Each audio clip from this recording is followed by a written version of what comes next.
Hello, I'm David DeCosmo. Welcome to ECTV Live. My regular co-host Rusty Fender is on assignment today, but that works out fine because we have two guests today. And joining us, Sarah Elizabeth Donahue and also Brian Matyjevich, representing the city of Pittston, which will be holding this year its second annual St. Patrick's Parade. Now, those of us based in Scranton are well aware of the popularity of a St. Patrick's Parade. And of course, there are many. Scranton's is one of the biggest. Wilkes-Barre has one as well, but it is brand new in Pittston. And Sarah, who is Special Events Coordinator for the city, Sarah, who or decided, how was it decided that maybe Pittston ought to get into the Irish fray as well? Well, Pittston is actually very Irish, if you didn't know. We have a very big Irish population in town. So going back a couple years, Pittston's been going through a great renaissance. There's a lot of new businesses, a lot of new things happening in the downtown. So when I came on as Special Events Coordinator 3 years ago, I was hired to essentially start planning some events. So we started the Second Friday Art Walks, and we also have the Christmas in Pittston event. And this is just a gap we really needed to fill. And we thought we can do this. We put a committee together, and it's something that just really has exploded and gone so well for us. And I didn't really think of Pittston in terms of having an Irish ethnic background all that much. And yet, I guess if you really stop to analyze it, the city grew up, as so many communities around here, with the coal mining industry, which primarily had Italian and Irish workers, so it really shouldn't be so surprising. And yet it's a major undertaking to say we're going to do something new. Not that you didn't have experience, because practically everybody, I think, knows that Pittston has had tremendous success with its annual Tomato Festival. Right. That has become a must-go-to event. Absolutely. I'm assuming you're going to hope that the Pittston St. Patrick's Parade is also going to become a must-go-to event. That's what we're hoping for, obviously. And we did work with Tomato Festival people a little bit. They helped us. Jimmy DeIce runs their Tomato Festival Parade. He was beyond important to us last year in helping how to make a lineup and where to put the groups and where to line them up and the order of things. So he was beyond important to us. And that's something people don't think about. It isn't just a matter of you show up and therefore you get in line. I think everybody thinks that. Yes. It's not. Really careful planning that goes into that. And speaking of planning, Brian, you kind of surprised me a little bit, very in a positive way, when we chatted before we went on the air by telling me that Pittston's group planning the parade took the time to meet with the folks in Scranton, which does have such a successful parade. I wonder if you just chat about that meeting very briefly. It was fantastic. We were welcomed with open arms. They were really good. About 60 people, lost count, at their committees. We only have about maybe 20 active that show up per week, and it was amazing. They gave us tips, advice, contacts. I couldn't write fast enough, and they've been in contact with us ever since, as much as last night, too. And you say they actually have a presence in your parade. Yes, they are walking our parade. They are, I think, on our first group, and they're right behind the Greater Pittston Friendly Sons. I think that's wonderful to have that association and to know that perhaps if there's a problem that comes up, especially since you're just not going to be in your second year, then maybe you can turn to somebody with the vast amount of experience to give you a tip. Well, it's not just that. They love because they can come to our parade and enjoy it. You know, when they're here at this parade, they have to be involved and they work. They can come here and enjoy and get in line and enjoy it like everybody else does. That cooperative spirit is something that really is just very, very impressive. All right, the parade itself, let's talk about, Sarah, the day and the route before we get involved as to what people are going to see when they get there. When are we going to have it, and where does it start, where does it end? Sure. It's Saturday, March 7th, starting at noon in our downtown. It starts around Swallow Street, around the Turkey Hill and Sapphire Salon. In that end of town, it will go north on Main Street all the way to the Fort Jenkins Bridge, where it will loop around onto Kennedy Boulevard, which is our other one-way street, and ends around Cooper's Seafood. So it's about a mile long. There's a lot of great spots to watch from, watch the parade. If you want to talk about that, we could talk about that too. We will. Okay. As long as we're on the route, though, we should mention that is a major travel route. Yes. Pittston's Main Street is one-way north. Yes. Kennedy Boulevard, which is literally a block to the west of Main Street, is one way to the south. So people coming to see the parade would normally come on those routes. I'm going to assume you want people to come early so that they can either use whatever detour will be in place or find their parking places. Yeah, we have the lineup area around the Turkey Hill and the A-Plus and the Red Mill and that area closed down around 10 o'clock in the morning. There will be no travel into that unless you're actually in the parade. The bridges itself and then the Main Street and Kennedy Boulevard are closed at 11:30 in the morning. So we recommend using the bypass and coming down William Street and coming down Broad Street and just really parking anywhere you can find a spot. And if you have to walk a little bit, it's not the end of the world. Sure, and the Pittston bypass has a direct easy access off of Interstate 81 for people coming up from Wilkes-Barre or down from Scranton, as it were.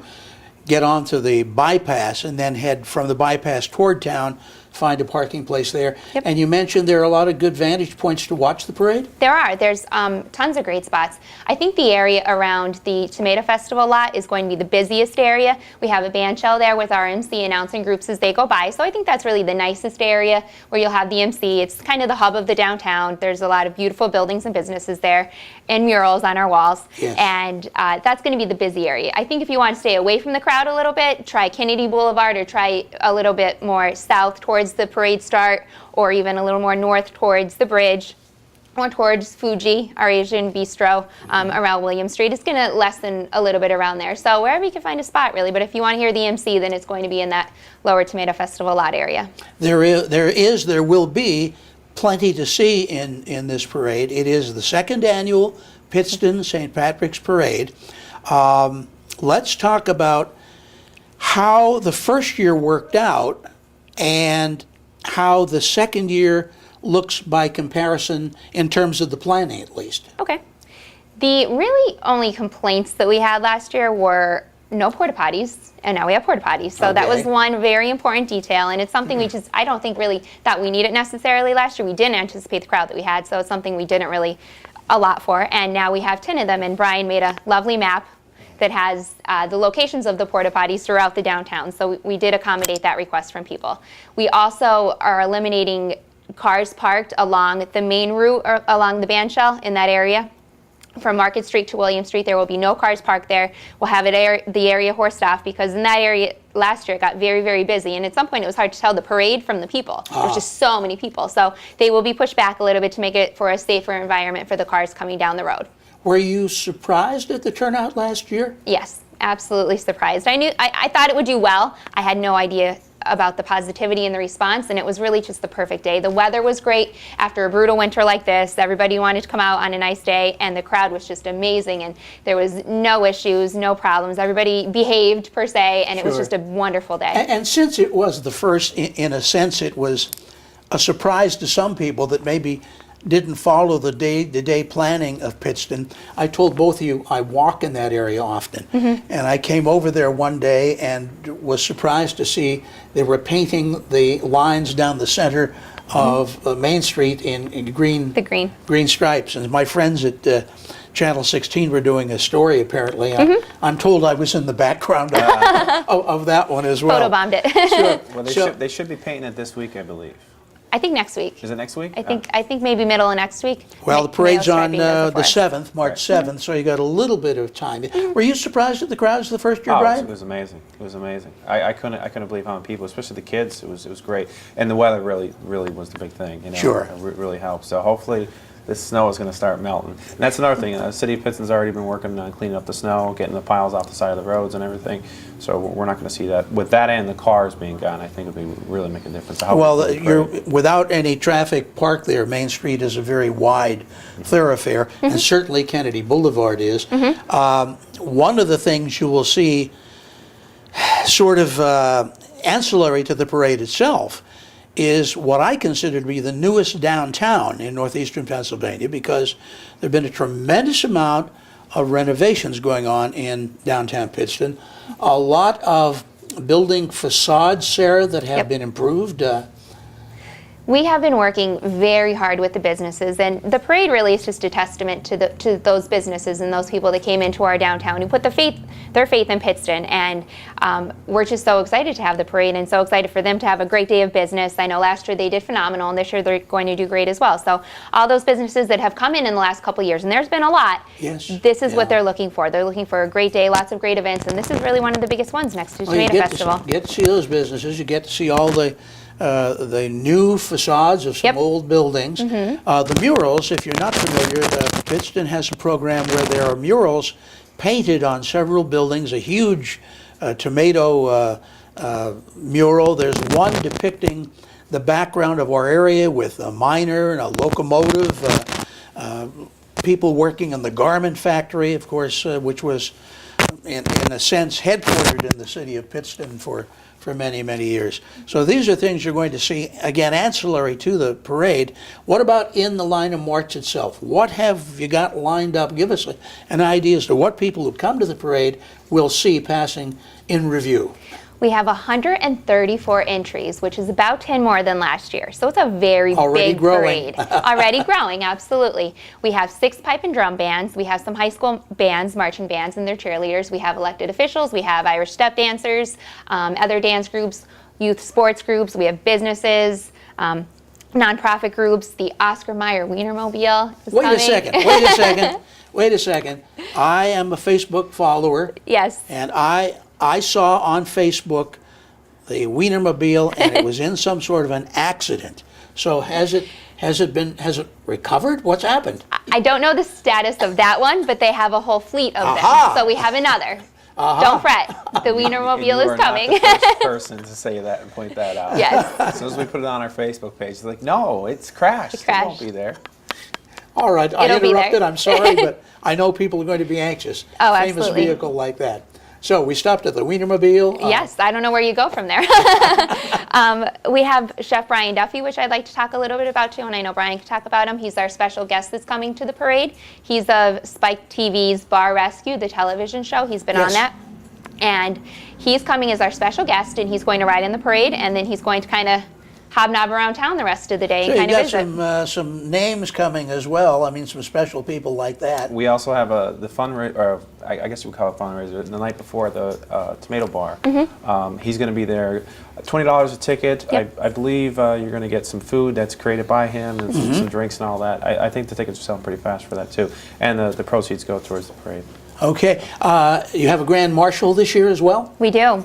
His name is Mr. James Rooney Sr., and he's a wonderful, wonderful man and historical figure within our community. Done a lot of great things in the community. His son is fire chief, has a great history, the Rooney family in our city, so we're very honored to have him as our Grand Marshal. I'm wondering, and you know, when you ask somebody from, let's say, Scranton about this, parade is at the stage now where bands and marching units from other areas are calling them, can we please come? Yep. You're starting fresh. Again, this is year 2. Yep. How tough is it to get these groups? Last year was a lot more difficult because I don't think a lot of people had faith in us, honestly. When we said we want to have a parade, it was like, okay, well, maybe we'll show up. And at the very last couple weeks, it really grew and it got a lot of popularity. And this year, it's been just, everybody knew how well it did last year, and now everybody wants to be in the parade. So sure. So it has grown.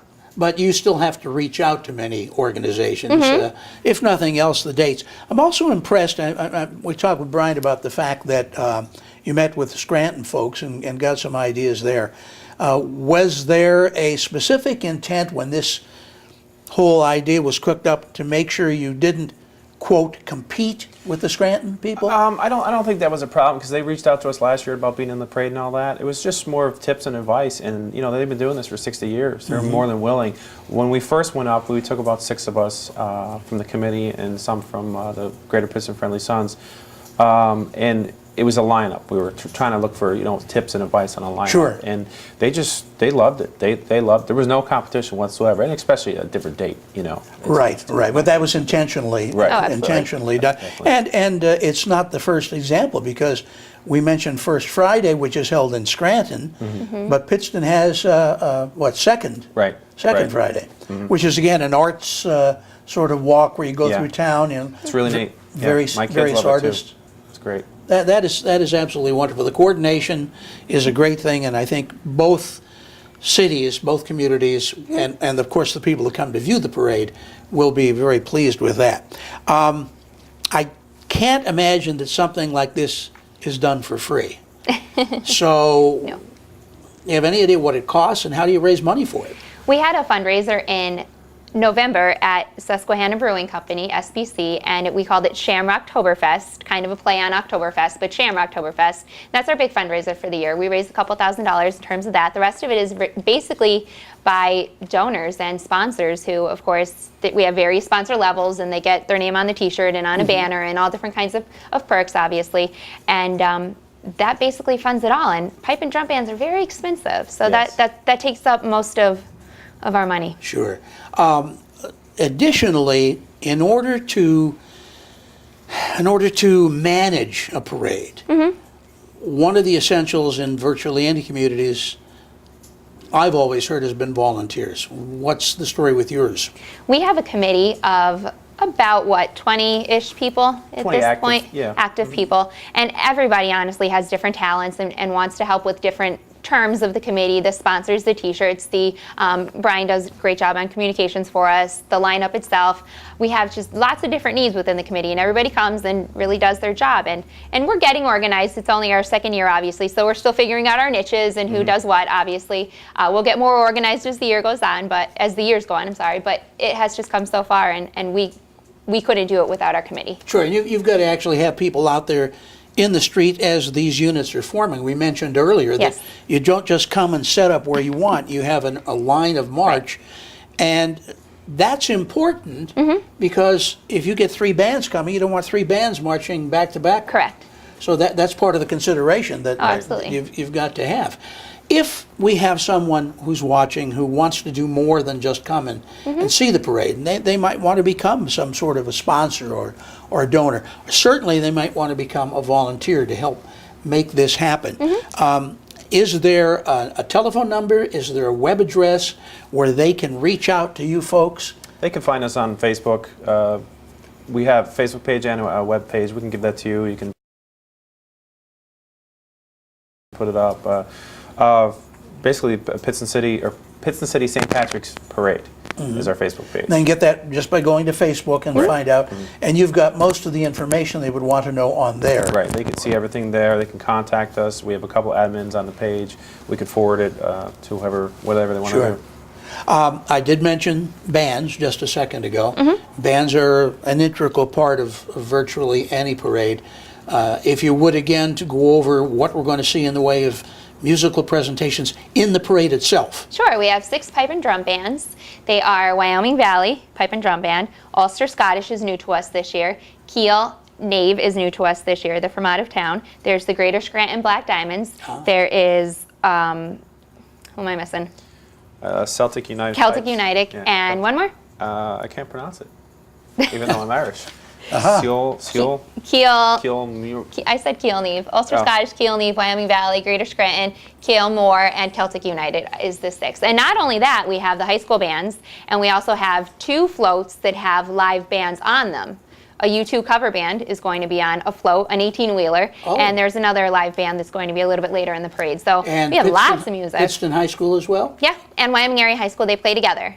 Okay. They go together. We have the Eclectic Circus, which is a traveling circus of sorts, and they have their own band called AmRev too. So our big focus within the parade is music. We want a lot of music. We want every couple units I put music, or I tried to at least when I was making the lineup. So And that's do I big to us. understand you actually had to add a division this year? I did. While I was Sunday trying to make the lineup, trying to organize, and realizing I just don't have room, I did add another division, and they're lining up between Turkey Hill and Sapphire Salon, which we didn't have last year, but I reached that point on Sunday of making a lineup where I Yeah. said, I just don't have room for all these. Now, here again, that's something that people that come and see a parade don't really, it's sort of behind the scenes. Yes. That you've got to have an area for formation. Yes. So what, and Crazy. with how many divisions are there now? 8 now. 8 divisions. So Yep.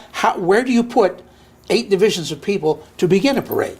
Around the Turkey Hill and around the A+, then the Red Mill and up Winter Street in our city, and then the other 2 just go up Main Street and Plank Street, like into Jenkins Township, and hopefully they'll all fit based on where they are, but it's a crazy organized chaos morning. And again, all the testament in the world to Jimmy DeIce, who will be there helping us since he's done Tomato Festival Parade for so many years.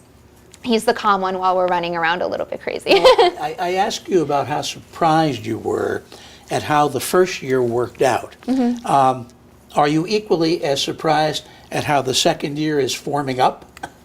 Yes, honestly, I'm just so thrilled of the response, how people are just so excited for it, and how we got so many more participants, and everybody wants to be a part of it, and everybody's talking about it. People I don't even know have reached out. I see people at work, and they ask about it. I don't even know these people. They're asking about it, so it's just the enthusiasm is wonderful, and we're so excited to give them a great parade. And hopefully, you know, last year was so successful, we had to build upon it this year. I just don't know how we're going to keep building. It keeps going so well. Well, one of the ways you keep building, obviously, is ongoing planning. The parade is on March 7th. I'm going to make an assumption based on what I've heard from other parade organizers that on March 8th you're going to be starting working on next year. I'll be napping on March 8th, but You wait till the 9th? maybe the 9th. We're going to skip a couple meetings after. Yeah, I'm going to take a little bit of time off and obviously get back into our second Friday art walks. But no, we'll meet probably in about April, actually. I'd say, and we'll start getting organized again and figuring out how we're It going does to take a go. long time. How we're going to go forward. Absolutely. It's a year-long process. There's no doubt. Sure. We book the pipe bands in the summer because this is their big time now, the March, obviously. So you have to book them early or they get booked. So I know those I'll be booking in, June, July, and August. One comes from the Scranton area, I believe. but Greater Scranton Black Diamonds. Where are the others coming from? They're Wyoming Valley is local, Ulster Scottish, and Keel, Nave one is from Lancaster, one is from Philadelphia, so they're out of town.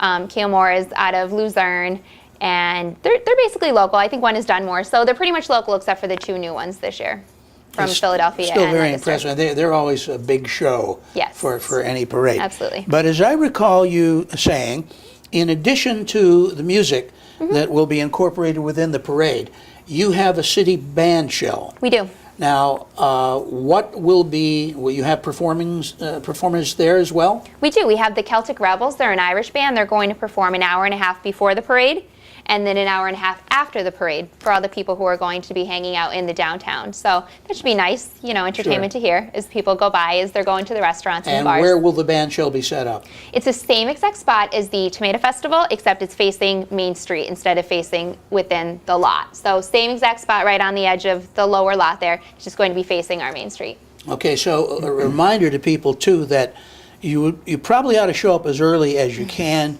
because there will be detours around the main streets in the city. The parade will go north on Main Street and then cut down to Kennedy Boulevard and then come south. Yep. And where does it then wrap up? Around Cooper Seafood, around the CVS there, kind of in that area, it dies out, and that's the end of it.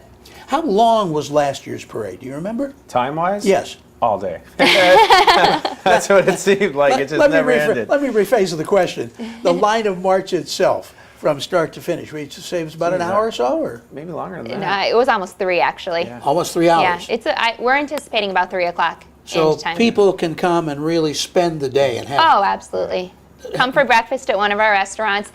We have Mass at 9:15 in the morning, which is something I'd really like to talk about. We have a Mass at St. John's Church. Monsignor Bindick celebrates it for us. He helps us plan it. He's wonderful. And actually, our good friend Joe Holden is coming back. He was former director of music there, so he's coming back to play the Mass Joe, for us. who was a reporter at WBRE-TV, very, very fine gentleman, Yeah. and I believe quite an organist, as I Yes, recall. he's excellent. He's their former director of music, and I'm friends with him. I reached out to him and asked if he'd come back and play, and he's so excited to come back and play. Maybe even be in the parade. He may sneak in there somewhere, who knows, and then hang out around town with a lot of old friends, obviously. So the Mass, I think, is a really nice way to start the day. And that a really begins appropriate way. 9:15 in the morning, so anybody in the parade can still make it to line up by about 10 o'clock. We do it early enough so you can do both, so you can come to Mass, start your day nicely, and then make it to line up at 10 o'clock.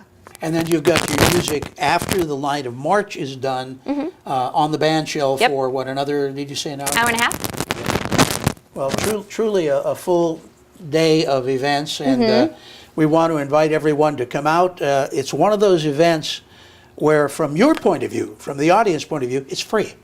You come out and enjoy the day, and I would think that it's the same with all parades. It's very family friendly. Oh, extremely family friendly. We have a lot of entries in the parade. They're family friendly. We even have a balloon artist before the parade who's going to be making balloons. The Eclectic Circus, I think, is very kid friendly. It's I think, extremely kid friendly in terms of parades, Very good. which is our goal.